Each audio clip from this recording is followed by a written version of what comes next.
আজ বুধবার ভোর রাতে আপনারা সেহরি খেয়ে 25শে জুন বৃহস্পতিবার রোজা রাখবেন এবং 26শে জুন শুক্রবার আপনারা আশুরা রোজা রাখবেন। আশুরা রোজা কয়টি রাখবেন? 2টি রাখবেন। তো আজ ভোর রাতে সেহরি খেতে হবে। তো আশুরা রোজার নিয়ত করবেন কীভাবে? আশুরা রোজা রেখে আপনারা ভোর রাতে সেহরি খাওয়ার সময় যখন উঠবেন তখন আপনি 2 রাকাত তাহাজ্জুদ নামাজ কিভাবে আদায় করবেন, কিভাবে রুকু দিবেন, সেজদা দিবেন, সেজদায় গিয়ে কিভাবে আপনি আল্লাহর কাছে দোয়া করবেন, ওই তাহাজ্জুদ নামাজের সময় ভোর রাতে যখন আপনি সেহরি খেতে উঠবেন আপনি কোন 3টি আমল করবেন, যেই 3টি আমল করলে মহান রব আল্লাহ তাআলা আপনার গুনাহ ক্ষমা করবে। 2 নম্বরে আল্লাহ আপনার অভাব দূর করবে। 3 নম্বরে আল্লাহ আপনার পেরেশানি, হতাশা, দুশ্চিন্তা দূর করবে। 4 নম্বরে আল্লাহ আপনাকে ভালোবাসবে। নবীজি সাল্লাল্লাহু আলাইহি ওয়াসাল্লাম আপনাকে ভালোবাসবে। সর্বোপরি কথা হলো ওই সময় আপনি আল্লাহ তাআলার কাছে যা চাইবেন আল্লাহ আপনার সমস্ত চাওয়া পূরণ করবেন ইনশাআল্লাহ। তো আপনি যদি জানতে চান তাহলে ধৈর্য সহকারে শেষ পর্যন্ত শুনতে হবে। তাহলে মনোযোগ দিয়ে শুনুন। আজ বুধবার ভোর রাতে যখন আশুরা রোজা রাখার নিয়তে আপনারা জাগ্রত হবেন সেহরি খাওয়ার জন্য, ঘুম থেকে জাগ্রত হয়ে আপনারা সাথে সাথে নবীজি সাল্লাল্লাহু আলাইহি ওয়াসাল্লাম যে মাসনুন দোয়াটি পড়েছেন সে দোয়াটি পড়ে নেবেন। দোয়াটি কি? আলহামদুলিল্লাহিল্লাযী আহয়ানা বা'দামা আমাতানা ওয়া ইলাইহিন নুশুর। আলহামদুলিল্লাহিল্লাযী আহয়ানা বা'দামা আমাতানা ওয়া ইলাইহিন নুশুর। সব সময় ঘুম থেকে জাগ্রত হয়ে আল্লাহ শুকরিয়া আদায় করবেন। এই নবীজি শিখানো যে নবীজি এই দোয়াটি পড়েছেন এই দোয়াটি আমরা পড়ব ইনশাআল্লাহ। তো তারপর আপনি 2 হাতের কবজি পর্যন্ত ধৌত করবেন, তারপরে মেসওয়াক করবেন। আপনার যদি হাজতের প্রয়োজন হয় আপনি প্রস্রাব পায়খানা করে সেরে নেবেন। তো উত্তম রূপে মেসওয়াক করার পরে আপনারা ওযু করবেন। ওযু করার সময় অবশ্যই খেয়াল করবেন যেন একটি পশমও শুকনো না থাকে। প্রতিটি পশমের গোড়ায় গোড়ায় পানি পৌঁছাতে হবে, তাহলে ওযু উত্তম রূপে হবে ইনশাআল্লাহ। প্রিয়দিনী ভাই ও বোনেরা, তো উত্তম রূপে ওযু করার পরে ওযুর শেষে আপনি কালিমায়ে শাহাদাত পড়বেন। আশহাদু আল্লা ইলাহা ইল্লাল্লাহু ওয়াহদাহু লা শারীকা লাহু ওয়া আশহাদু আন্না মুহাম্মাদান আবদুহু ওয়া রাসূলুহু। যদি কেউ উত্তম রুজু করার পরে কালিমায়ে শাহাদাত পড়ে, রাসূলুল্লাহ সাল্লাল্লাহু আলাইহি ওয়াসাল্লাম বলেন আল্লাহ তাআলা তার জন্য জান্নাতের 8 দরজা খুলে দিবেন। জান্নাতের যে কোনো দরজা ইচ্ছে সে জান্নাতে প্রবেশ করতে পারবে হাসতে হাসতে। বলুন না সুবহানাল্লাহ। তো আমরা যখনই ওযু করব, ওযু করার শেষে কালিমায়ে শাহাদাতের আমলটি আমরা করব শাহাদাত আঙ্গুল আকাশের দিকে ইশারা করে। প্রিয়দিনী ভাই বোনের, এভাবে ওযু করার পরে ওযু শেষে কালিমায়ে শাহাদাত পড়ার পরে আপনি জায়নামাজ বিছিয়ে দিবেন পবিত্র জায়গায়। তারপর আপনি জায়নামাজের দোয়াটি পড়বেন। ইন্নী ওয়াজ্জাহতু ওয়াজহিয়া লিল্লাযী ফাতারাস সামাওয়াতি ওয়াল আরদা হানিফাও ওয়া মা আনা মিনাল মুশরিকিন। তারপরে নিয়ত করবেন আমি আল্লাহ তাআলাকে সন্তুষ্টি করার জন্য 2 রাকাত তাহাজ্জুদ নামাজ পড়ার নিয়ত করলাম আল্লাহু আকবার। নিয়ত করার পরে আপনি হাত উঠানোর পরে তারপর হাত নামিয়ে হাত বাঁধবেন।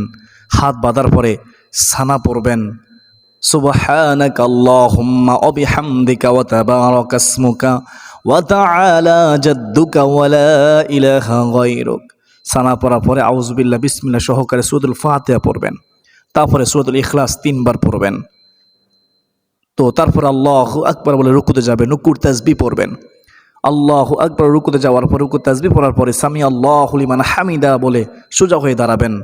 তারপর রব্বানা ওয়ালাকাল হামদ বলবেন, হামদান কাসীরান তাইয়্যিবান মুবারাকান ফিহ।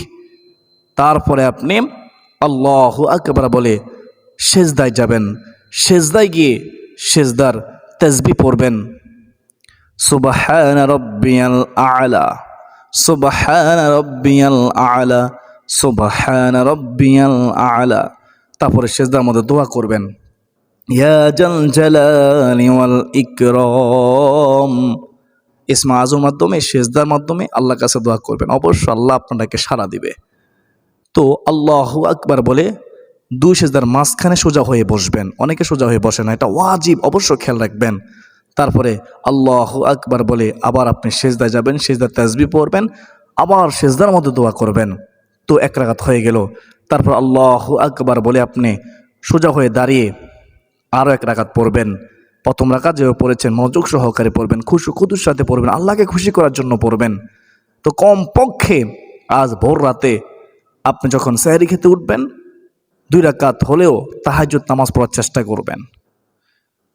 তো তাহাজ্জুদ নামাজ এত দামি নামাজ, যত নফল নামাজ আছে তার মধ্যে সর্বশ্রেষ্ঠ নফল নামাজ হচ্ছে তাহাজ্জুদের নামাজ।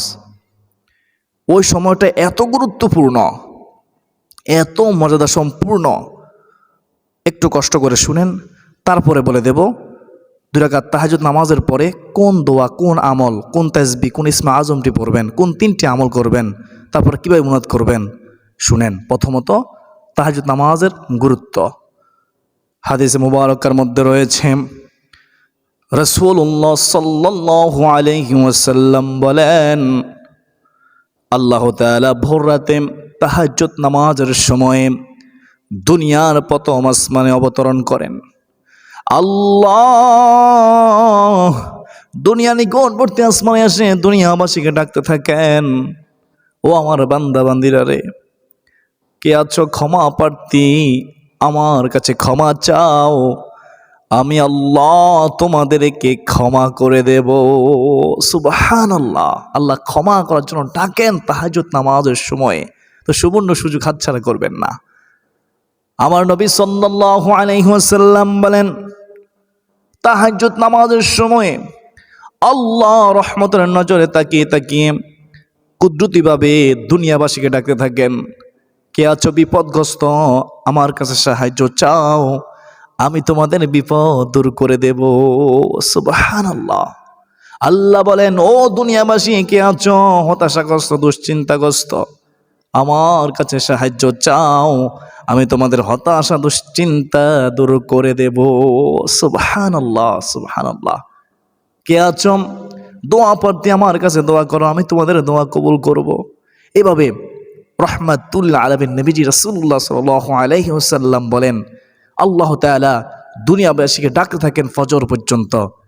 বলুন না সুবহানাল্লাহ।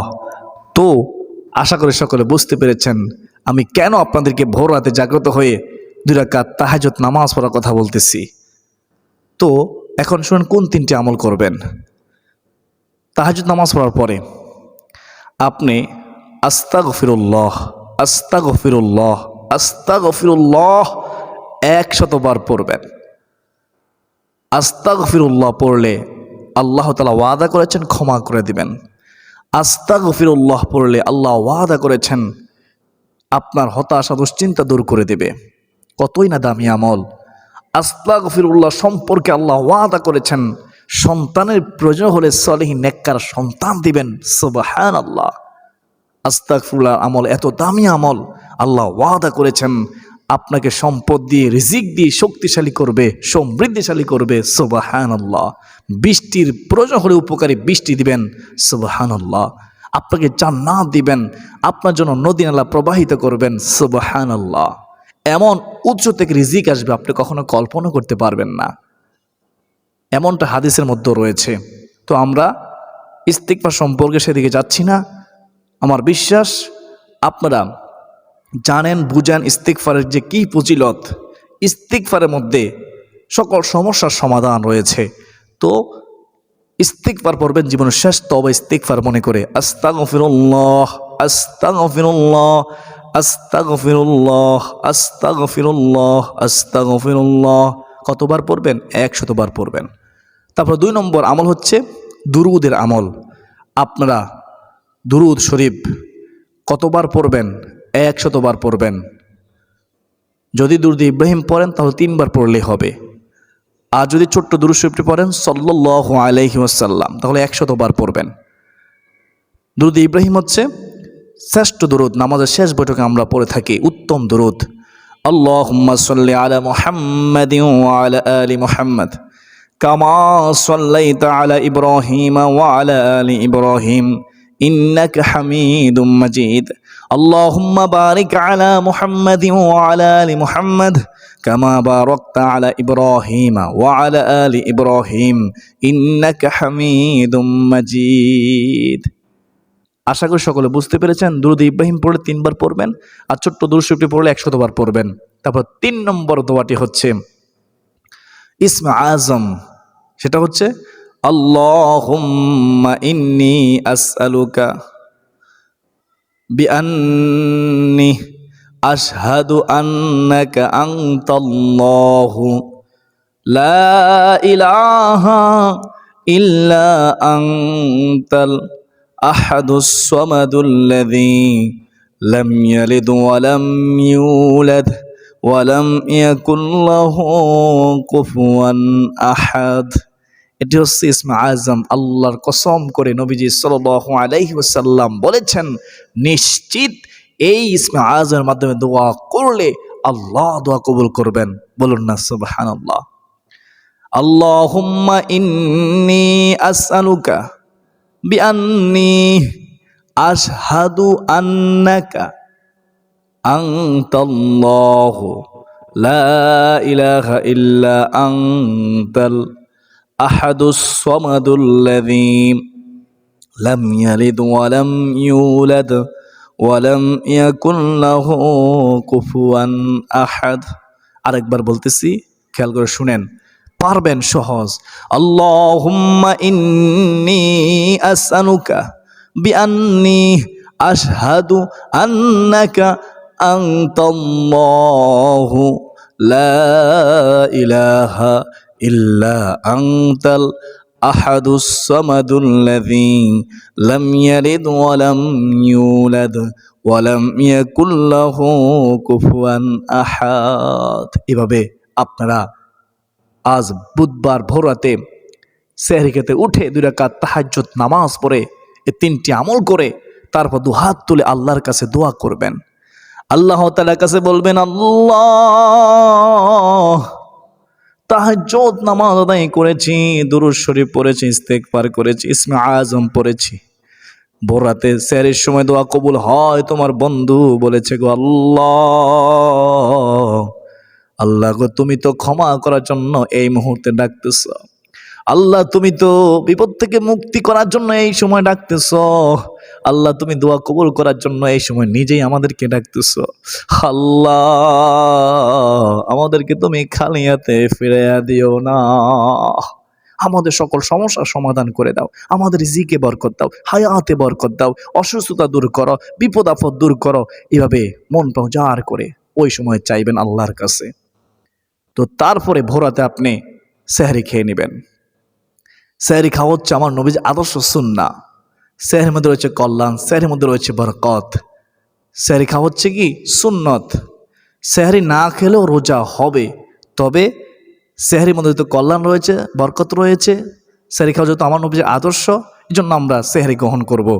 সেহরি ইচ্ছাকে তো আমরা ছেড়ে দেবেন ইনশাআল্লাহ। যদি কেউ ঘুমের কারণে সেহরি খেতে না পারে তাহলে সে কী করবে? রোজা রাখতে কি পারবে না? অবশ্যই সে রোজা রাখতে পারবে যদি তার শক্তি সামর্থ্য থাকে সেহরি না খেলেও রোজা রাখার। তবে রোজা রাখার ক্ষেত্রে সেহরি খাওয়া সুন্নত, এটা নফল, এটা হচ্ছে উত্তম, এটা হচ্ছে বরকত, কল্যাণ। সুবহানাল্লাহ।